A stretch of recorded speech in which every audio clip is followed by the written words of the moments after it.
When police cleared Marilyn Monroe's final scene, they found a crumpled note history books ignored, a 12-word promise regarding her secret wedding for August 8th.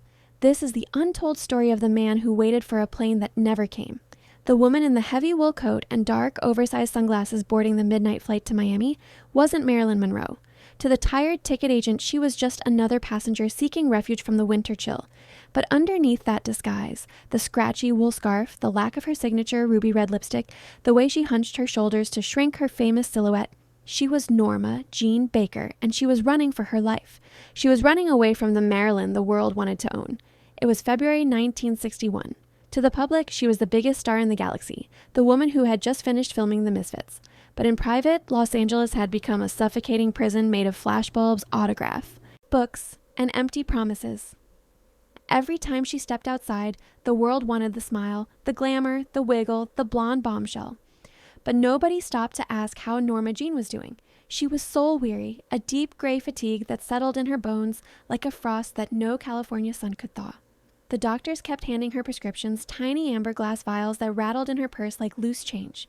They promised help to sleep without nightmares, help to wake up without dread, help to smile when the director yelled action. But the shadows were closing in. She felt the walls of her fame crushing her lungs. She needed an escape hatch, a sanctuary where the cameras couldn't find her, where the studio executives couldn't ring the phone off the hook demanding more of her soul. She didn't know it yet, but this desperate journey into the night would leave behind the only piece of evidence that would matter when the end came. 18 months later, police would overlook the diamond jewelry and the $1 million contracts to focus on a single crumpled scrap of paper found next to her body. A paper born from this very trip. That night, she didn't call a limousine. She didn't call her press agent or her maid. She moved through her house like a fugitive, packing a single battered leather suitcase with simple clothes. She pushed aside the sequins and the satin. She packed cotton dresses, a pair of worn sandals, and a book of poetry. No diamonds, no furs. She hailed a yellow taxi on Sunset Boulevard, her heart hammering against her ribs like a trapped bird. Every pair of headlights in the rearview mirror looked like a paparazzo giving chase. But as the taxi merged onto the freeway, slipping into the stream of red taillights leaving the city, she felt the first breath of air she had taken in years. She was invisible, and in that invisibility, she found a shred of freedom. Sitting in the window seat of the TWA Constellation, she watched the grid of lights of Los Angeles fade into the black void of the ocean. She leaned her forehead against the porthole, feeling the chill seep into her skin. A voice from her past had reached out when she was at her lowest point, just after her marriage to Arthur Miller had crumbled into dust, a man who had once promised to protect her from the wolves. Joe. He told her to come to Florida. He said he found a place where the noise stopped, a place where Marilyn didn't exist, where she could just be a woman walking on the sand. It was a gamble. They hadn't been husband and wife for 7 years. They had broken each other's hearts in the most public way possible.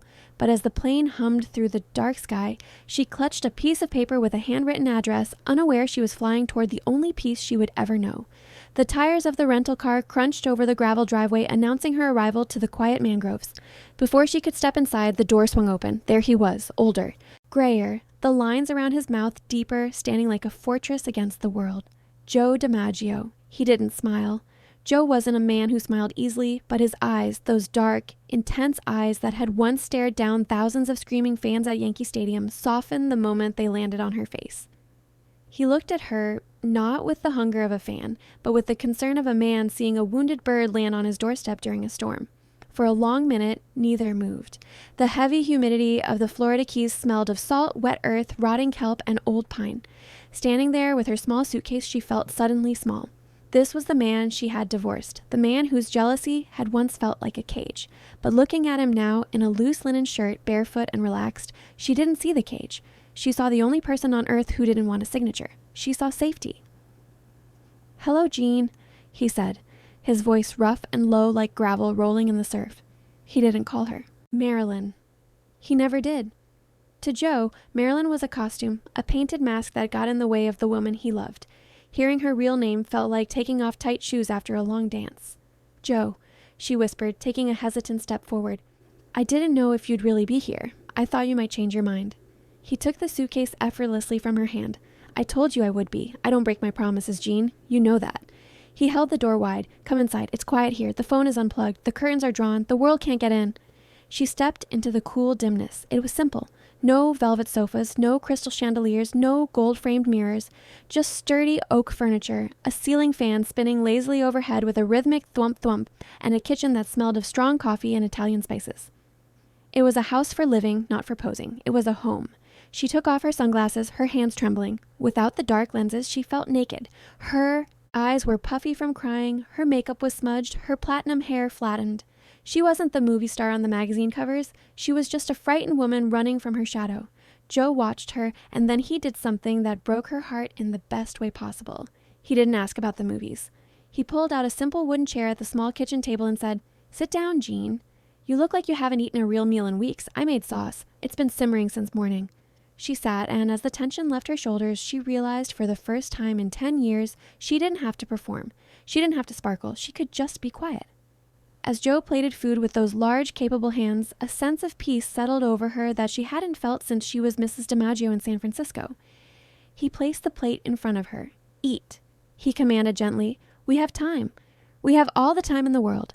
But as she lifted her fork, she caught a glimpse of a newspaper Joe had hastily shoved into the trash bin, a headline screaming about her sudden disappearance from Los Angeles, and she realized the clock was already ticking. For the first time in 10 years, she woke up without checking a mirror. In Hollywood, the morning ritual was a military operation. Inspect the skin for lines, check the eyes for redness, apply the creams, the powders, and the armor.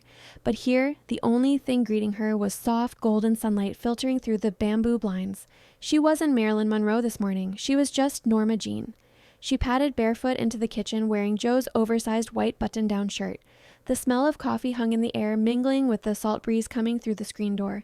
Joe sat at the table reading the sports section. He simply looked over his reading glasses. "Coffee is in the pot," he said. "Don't burn your tongue. It's fresh." It was the most romantic thing anyone had said to her in a decade. No sonnets, no diamonds, just fresh coffee and the concern that she might burn her tongue. She decided to make breakfast.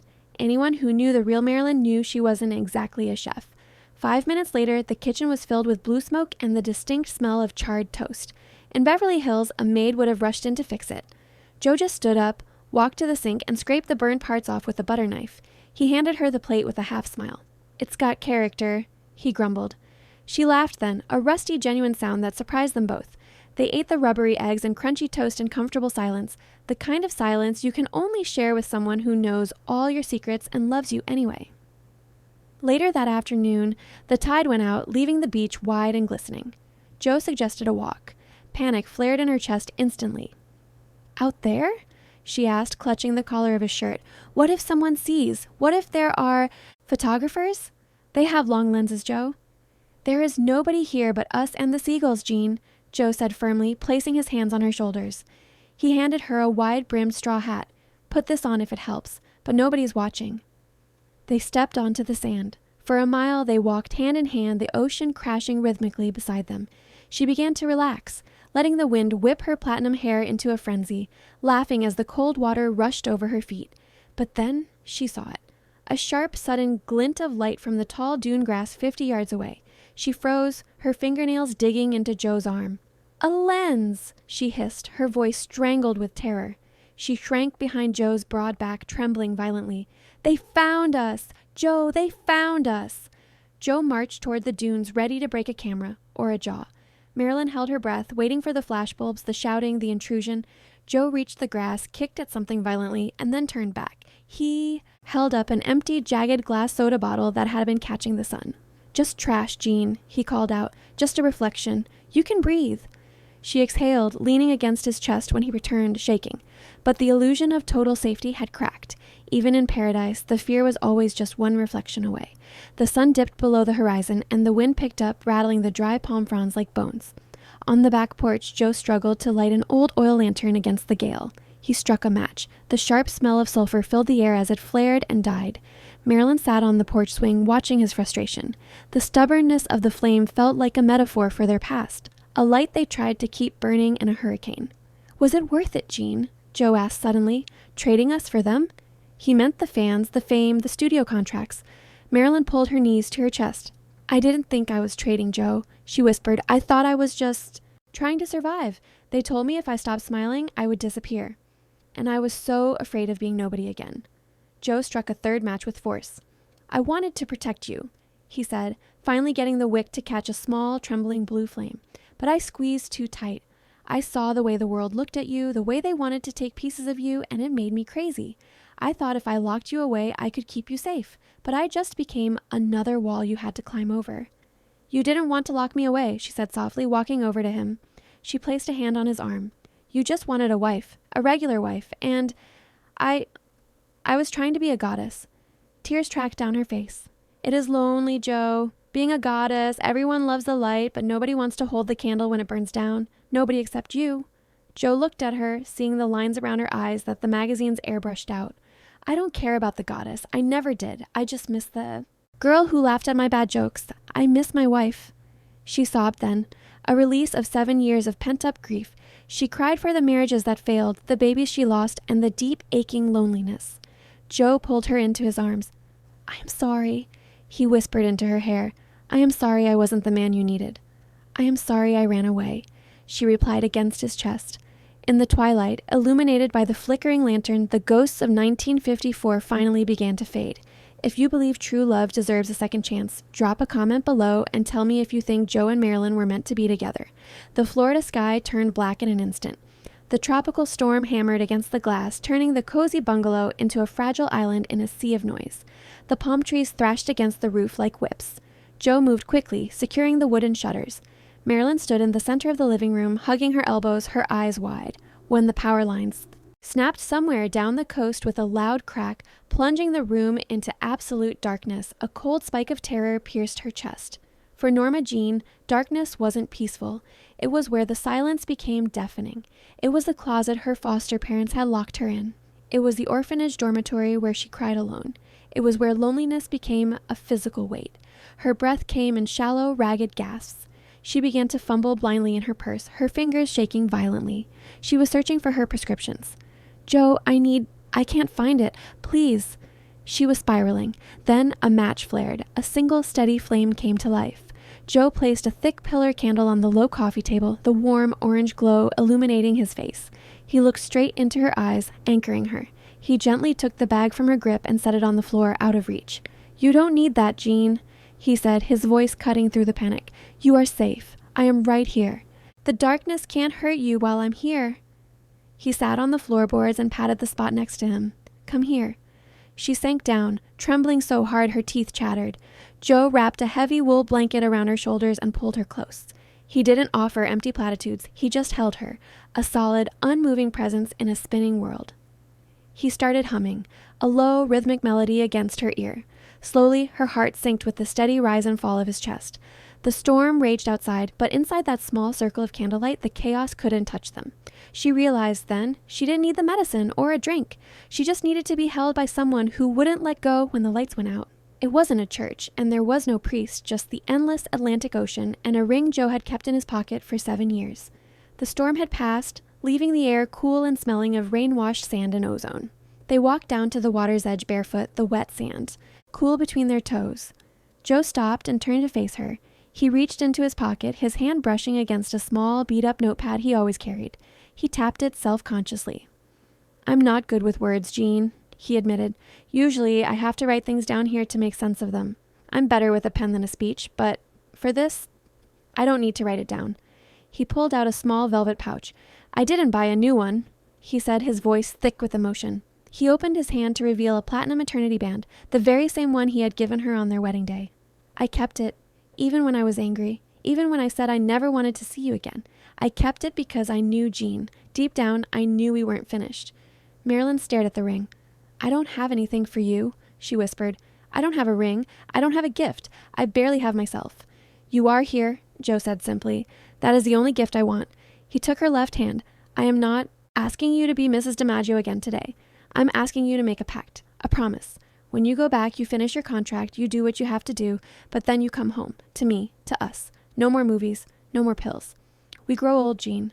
We grow old together, and we never let them take a picture of us again.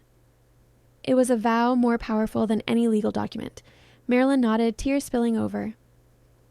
I promise, she choked out. I will come home. I just have to finish this last picture, just one more, and then I'm yours. Joe slid the ring onto her finger. It fit perfectly, as if it had never left. He pulled her into a kiss that tasted of salt and hope.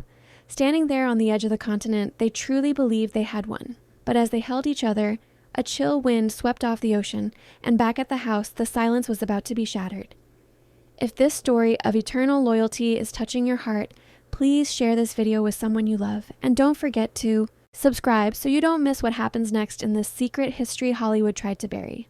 The bubble didn't burst with a bang, but with the shrill, terrifying ring of the kitchen telephone, a number that nobody was supposed to have. In the quiet serenity of the beach house, that mechanical shriek sounded like a violent scream.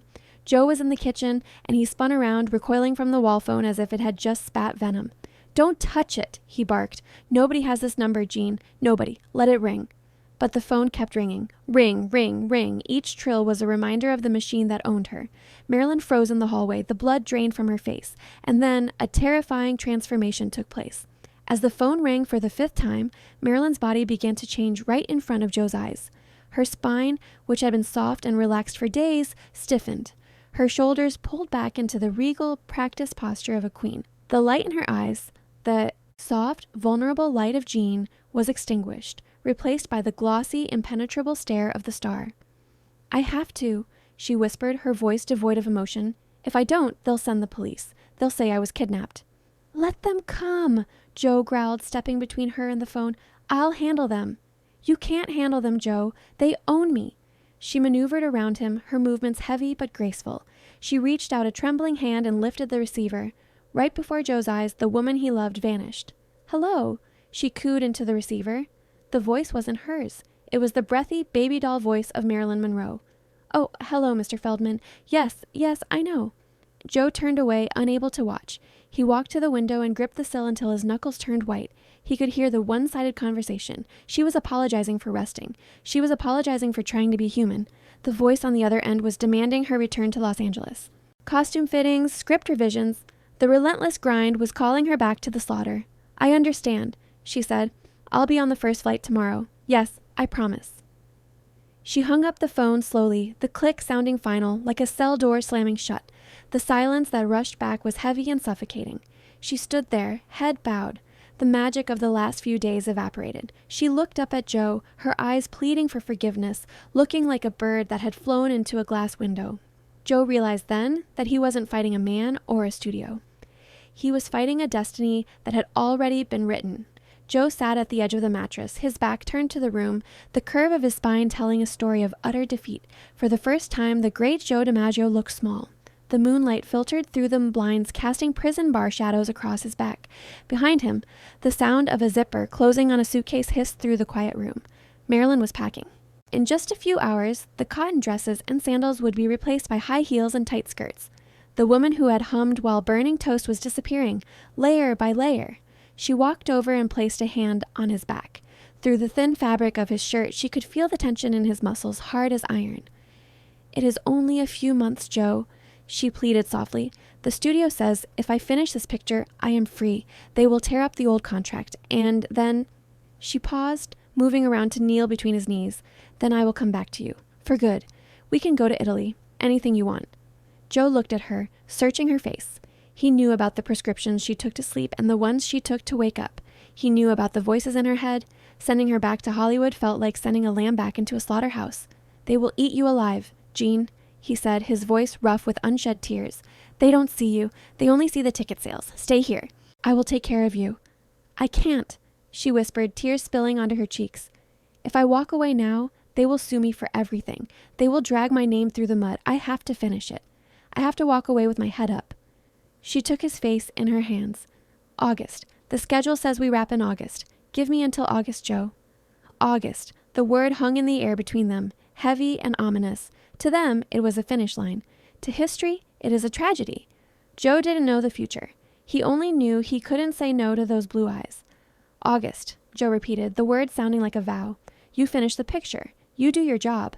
And the minute they yell cut, you get on a plane. I will be waiting." "I promise," she said, sealing her fate with a kiss on his forehead. "August 8th, we will get married again, and this time we will get it right." They held each other in the dim light, making plans for a future that was already running out of time. The drive to the airfield was silent. The tires of the rented convertible hummed against the hot Florida asphalt, counting down the seconds. Marilyn stared out the window at the passing palm trees, trying to memorize the colors of freedom, the vivid green, the blinding blue sky. Beside her, Joe drove with both hands gripping the wheel, his knuckles white. He wasn't just driving her to a plane, he was driving her back to the front lines of a war he knew she wasn't strong enough to fight. When they pulled onto the private tarmac, the silver plane was waiting like a bird of prey, its engines already whining in the heat. Joe cut the engine, and for a moment, neither moved. "You don't have to go," Joe said, looking straight ahead. It wasn't a demand, it was a prayer. Marilyn reached over and covered his hand with hers. "If I don't go now, I will never have the strength to leave, and I need to finish this, Joe. For us." They got out. Joe walked around to the trunk and pulled out her small suitcase. He carried it to the steps of the plane, walking slowly, every step a resistance. When they reached the bottom of the metal stairs, he turned to face her. He didn't kiss her. A kiss would have been a goodbye, and Joe DiMaggio refused to say goodbye. Instead, he reached into his shirt pocket, the same pocket where he kept his notepad, and pulled out a small folded piece of paper. He pressed it into her palm, closing her fingers over it one by one. His eyes, usually so guarded, were wide open and glistening. "I told you I'm better at writing things down than saying them," he said. "When you are back there and the lights are too bright and the people are too loud and you feel like you are disappearing, you read this. You read this and remember who you belong to." Marilyn clutched the paper to her chest as if it were a shield against the world. "I will," she choked out. "August 8th, don't forget." "I have never forgotten anything about you," Joe replied. She turned and walked up the stairs. Her heels clicked against the metal, a lonely, hollow sound. At the top, she paused. She took a deep breath of the thick Florida air, exhaling the last of Norma Jeane. Then she reached into her purse and pulled out the dark, oversized sunglasses. She slid them onto her face, masking her eyes, masking her soul. She turned back one last time, raised a hand in a perfect practiced wave, and disappeared into the dark cabin of the plane. Joe stood on the tarmac, watching until the door was sealed shut. He stood there as the engines roared to life. He stood there as the plane taxied down the runway and lifted into the sky, becoming a smaller and smaller speck against the blue. He didn't leave until the plane was gone completely, taking his heart with it. He looked down at his empty hands, unaware that the 12 words he had written on that note would be the last promise he ever made to her. August 5th, 1962. The sun rose over the hills of Brentwood, California, burning through the morning mist, but the light had gone out of the world. Outside the Spanish-style hacienda at 12305 Fifth Helena Drive, the air was thick with the screech of sirens and the frantic shouting of reporters. The news had already broken. Marilyn Monroe was gone. Inside the bedroom, amidst the chaos of flashbulbs and police officers taking measurements, the scene was one of heartbreaking stillness. The coroner spoke in clinical terms about prescriptions and empty bottles, about a woman who had lost her battle with the darkness. They called it a tragedy. But amidst the clutter on her nightstand, the scripts, the water glass, the telephone receiver dangling off the hook, there was one small object the police cataloged simply as personal papers. It was a small, creased square of paper, worn soft at the edges as if it had been unfolded and refolded 1,000 times in the last few months. It was a note from the airfield in Florida. The ink was slightly smudged, perhaps from a tear, perhaps from the humidity of a hand holding onto it for dear life. It contained exactly 12 words written in a bold masculine scrawl. "Finish the picture. Come home. I will be waiting. I love you." 3,000 miles away in New York, Joe DiMaggio was preparing for a wedding. He had his suit pressed. He had the tickets booked. He was waiting for August 8th. When the phone rang, he picked it up on the first trill, expecting to hear her voice. Instead, he heard the weeping voice of her publicist. Joe didn't scream. He didn't smash the phone. He simply exhaled a long, shuddering breath that took the life out of him and hung up. He flew to Los Angeles that night. He marched into the chaos like a general entering a lost battlefield. He claimed her body when her own mother couldn't. He organized the funeral, and he did something that shocked Hollywood. He banned them. He banned the studio heads, the producers, the fake friends, and the paparazzi. If it wasn't for them, he told a friend quietly, she would still be here. He buried her in the dress she loved, holding a small bouquet of pink roses. He leaned over the casket, his tears falling on her cold face, and whispered the only words that mattered. "I love you, I love you, I love you." For the next 20 years, until his own heart finally stopped beating, Joe kept his promise. 3 times a week, every week, a florist delivered 6 long-stemmed red roses to her crypt, dark red like a beating heart. He never remarried. He never spoke her name in an interview. He never sold a book. He protected her in her final rest the way he tried to protect her in life. The world says Marilyn Monroe passed alone. They say she left us with nothing but her demons. But we know the truth. In those final, terrifying moments when the room went dark and the silence closed in, she wasn't alone. She had a promise tucked on her nightstand. She wasn't just the lonely movie star. She was Jeane, and she knew even as she drifted away that somewhere in this world, someone was waiting for her to come home. If Joe's eternal loyalty touched your heart, please hit that like button to keep their memory alive. And subscribe for more untold stories from Hollywood's golden age, because sometimes the most important scripts are the ones that never made it to the screen.